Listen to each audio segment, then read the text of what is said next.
Welcome back to வடிகை முன்னிட்டு channel. இவன் உங்கள் எல்பி. இன்னைக்கு நம்ம கேப்டனோட நினைவை முன்னிட்டு அனைத்து கேப்டனோட ரசிகர்களும் அனைத்து தேமுதிக தொண்டர்களும் மிகுந்த துயரத்திலும் வருத்தத்திலும் உள்ள இந்த உன்னதமான ஒரு தருணத்திலும் 1985 வெளியான ஒடுக்கப்பட்ட மக்களுக்காண்டி பாடுபட்ட கேப்டன், ஒடுக்கப்பட்ட மக்களுக்காண்டி குரல் கொடுத்த கேப்டன், எங்கே அநீதிகள் இழைத்தாலும் முதலில் போய் நின்று குரல் கொடுப்பவர் கேப்டன் தான். அது சினிமா துறையாக இருந்தாலும் சரி, பொது வாழ்வாக இருந்தாலும் சரி, அரசியல் இருந்தாலும் சரி, எங்கே அநீதிகள் நடைபெறுகிறதோ அங்கே முதலில் கொடுக்கக்கூடிய குரல் கேப்டனோட குரலாக தான் இருக்கும். அது யாருமே மறுக்க முடியாது. அதன் அடிப்படையில் 1985 ஒடுக்கப்பட்ட தாழ்த்தப்பட்ட மக்களுக்காண்டி அவர் கொடுத்த குரல் இன்னும் ஒலித்து கொண்டு தான் இருக்கின்றது. இந்த உன்னதமான தருவாயில் காவல்துறையிடம் சில பல அறிவிப்புகள் வெளியாகியுள்ளன. கரெக்டாக ஈவினிங் கேப்டனோட இறுதி சடங்குகள் நடைபெறக்கூடிய இந்த தருவாயில் வெளி மாவட்ட தொண்டர்கள், மக்கள்கள், வாகனங்கள் அண்ணா சாலை வழியாகத்தான் செல்ல வேண்டும் என்று அறிவிப்பானது வெளியாகியுள்ளது. இது பொதுமக்கள் உன்னிப்பாக மிகுந்த கவனமாக கடைபிடிக்க வேண்டியது மிக மிக அவசியம். பிரபல நடிகர்கள் வாகனங்கள் பல்லவன் சாலை மற்றும் வாஜாலா சாலை வழியாக செல்ல வேண்டும் என்று அனுமதிக்கப்படும்.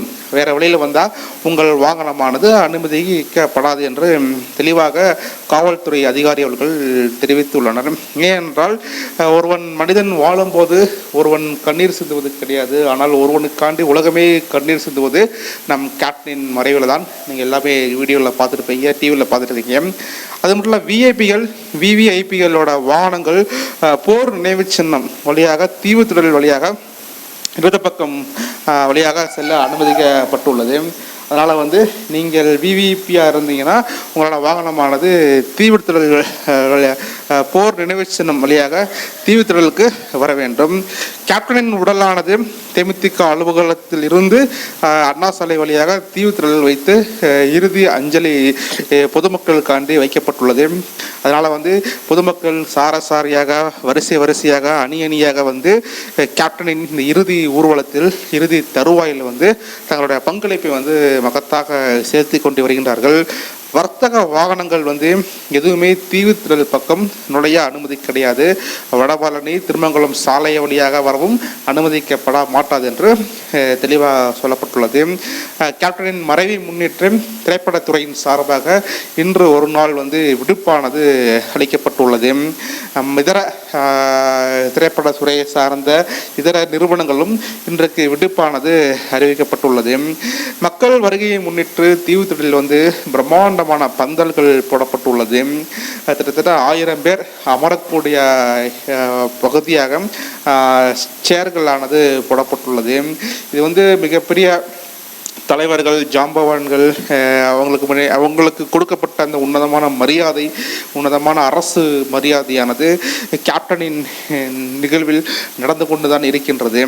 இந்த நிகழ்வில் மட்டும் கிட்டத்தட்ட 3000த்துக்கு அதிகமான காவல்துறையினர்கள் பாதுகாப்பில் ஈடுபட்டு வருகின்றார்கள். இது முழுக்க சின்ன அப்டேட் தான். உங்கள் வாகனங்கள் எப்படி வரணும், எந்த வழியாக போகணும், எவ்வாறு மரியாதை செலுத்த வேண்டும் என்று காவல்துறையிடம் முறையான அறிவிப்பானது வெளியாகி வந்த வண்ணம் உள்ளன. சரியாக 4:45 மணி அளவில் கோயம்பேடு அண்ணா பூந்தமல்லி கோயம்பேடு சாலை வழியாக தேமுதிக அலுவலகத்தில் தலைவரின் உடலானது அடக்கம் செய்யப்போவதாக அறிவிப்பு வெளியாகி உள்ளது. அதனை முன்னிட்டு வடிகை முன்னிட்டு சேனல் சார்பாக